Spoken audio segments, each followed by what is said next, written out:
fantastic.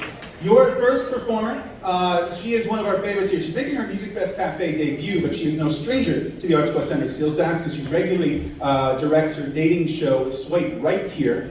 She's also performed at Comedy Platz and all over the place. Please give it up for Aliya Brown.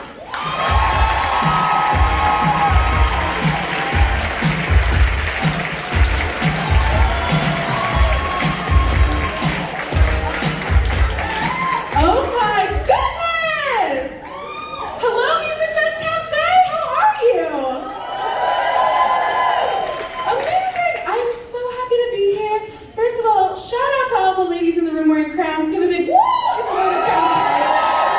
Oh my goodness, I didn't know I was going to be surrounded by royalty. I feel lucky, I feel special, thank you. Hi, so my name is Aliya Brown. A little bit about me. I am what most experts would consider to be a broke bitch.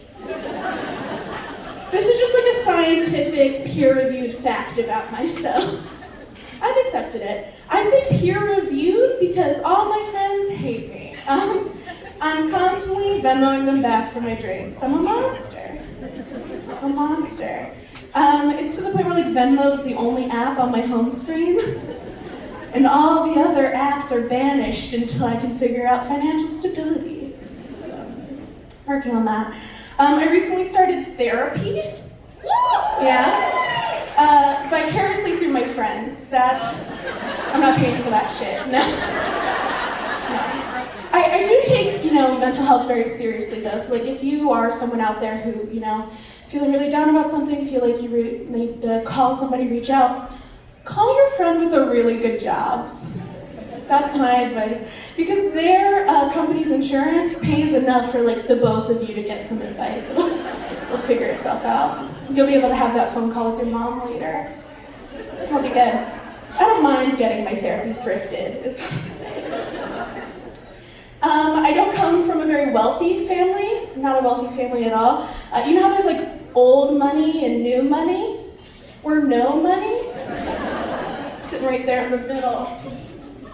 I'm okay about it though because I'm an old fat.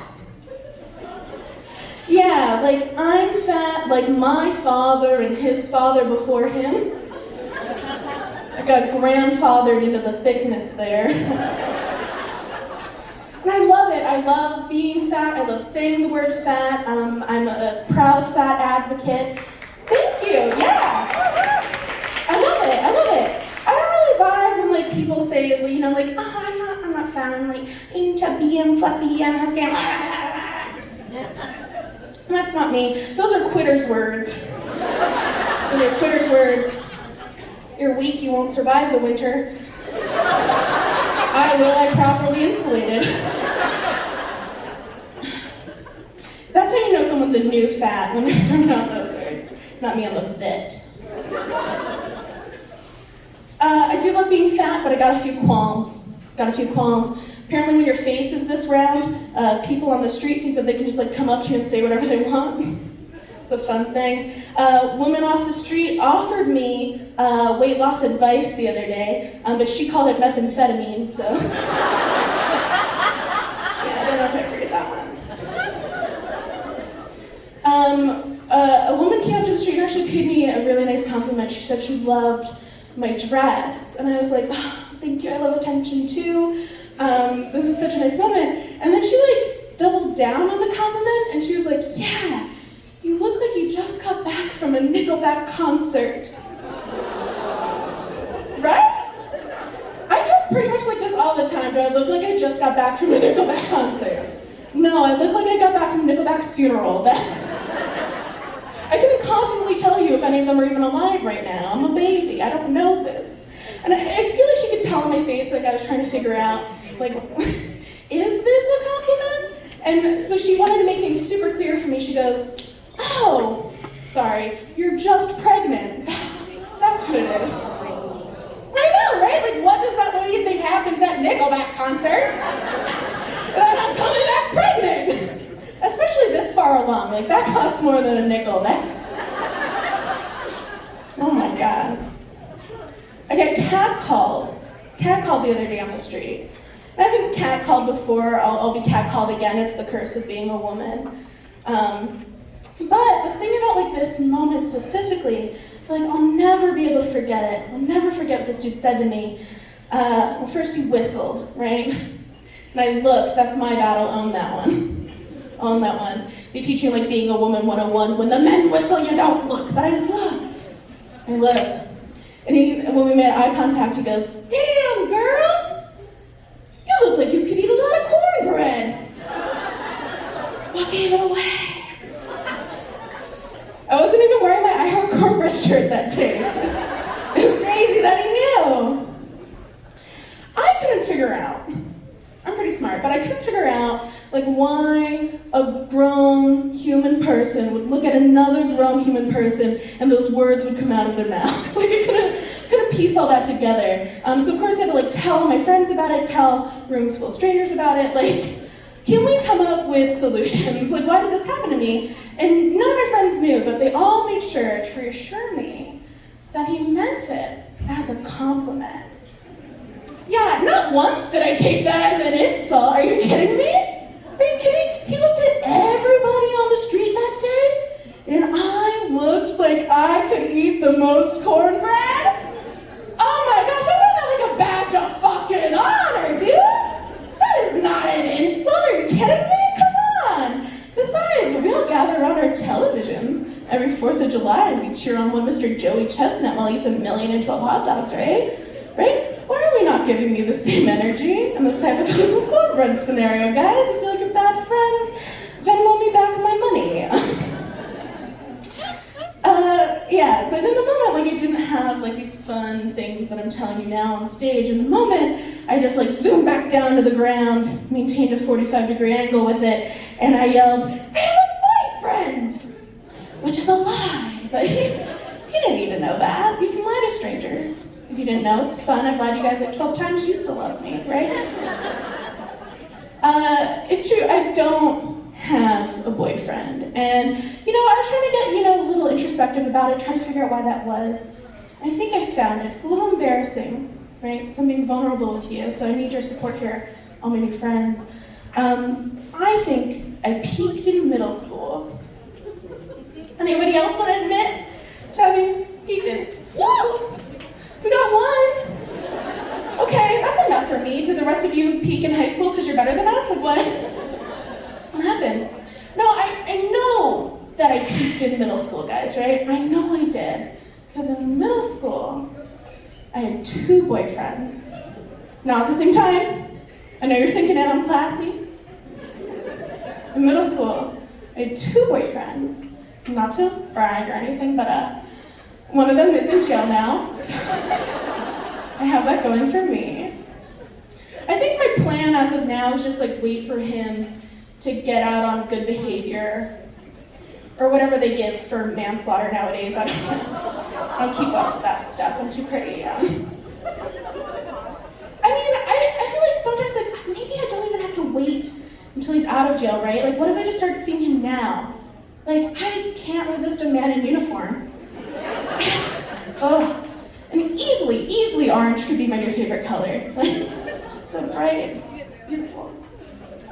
And I'll have that security, right? That like, I know he's not talking to other girls, because those bitches need to sign in. There's a paper trail. Looks pretty good to me. Man, no,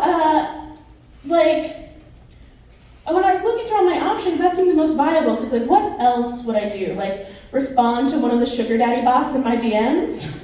No. I don't know how many of you have been like a young woman complaining about your finances on the internet, but the second you do that, what you're really doing is just like throwing blood into the sugar daddy, shark-infested waters of the internet.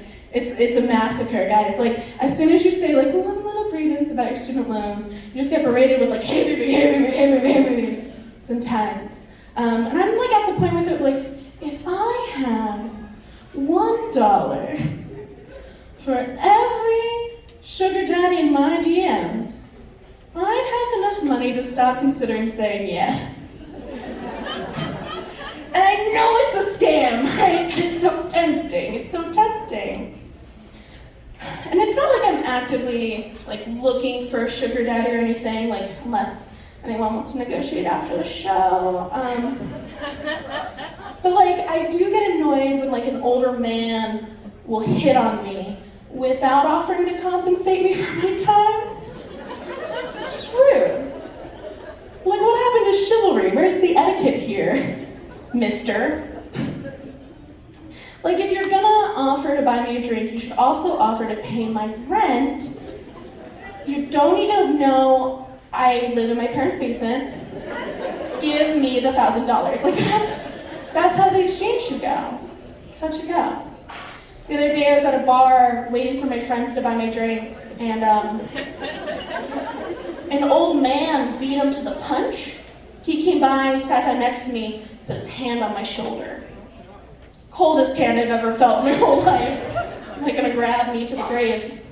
But like, he grabs my shoulder and he goes, "Hey girl, you look like you could use a nice, hard drink." And I took a moment to be like so grateful he just said drink. Right? We all know the alternative. And if we don't, it'll hit us later. And after taking like a minute to consider his offer, I did what every other broke bitch would do, and I said, "Hell yeah, Earl, shots. Let's get to know each other." It was great, conversation awesome. He talked over me, I listened against my will. It was great. Learned lots of stuff, like, did you guys know no one wants to work anymore? That's a fun thing I learned.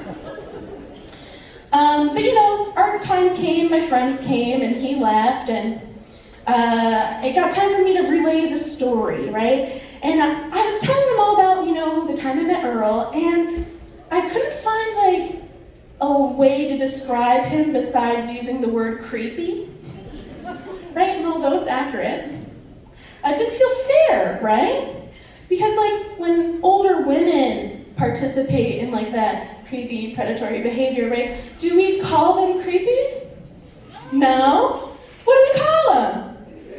Cougars, right? And we love cougars. We love cougars. Give a shout out if there's a cougar in your life who you love. We love them so much. We're putting them in movies. We're giving them t-shirts and self-identify, high-fiving on the streets, calling them mom. We love cougars. But men don't get like a fun little animal mascot to hide behind, right? They don't, and it's not fair. And I'm, you know, truly for equality, go men, I love you. So I went back to the word lab and I was like, you know what? Let me think of like the perfect fun little animal you guys could be, and I think I got it, right? So if this, you know, resonates with you, I want you to use it. Call the men in your life this, right? I think we should be calling them warthogs. Yeah, warthogs. And if you're not sold yet, I'll sell you, right? It just makes sense, right? They're a little bit bigger, you know, they're hairy, you know, wrinkled, you know, teeth all kinds of fucked up. But is that stopping them from going out there and sniffing for truffles anyway? Absolutely not! They're still grabbing me at the bar and I hate it. And guys, I just want to get to the point in our lives where like this catches on so much that like I could be out at the bar waiting for my friends, I spot a couple in the corner, get on my phone and I text them, "Stay indoors, the warthogs are on the prowl."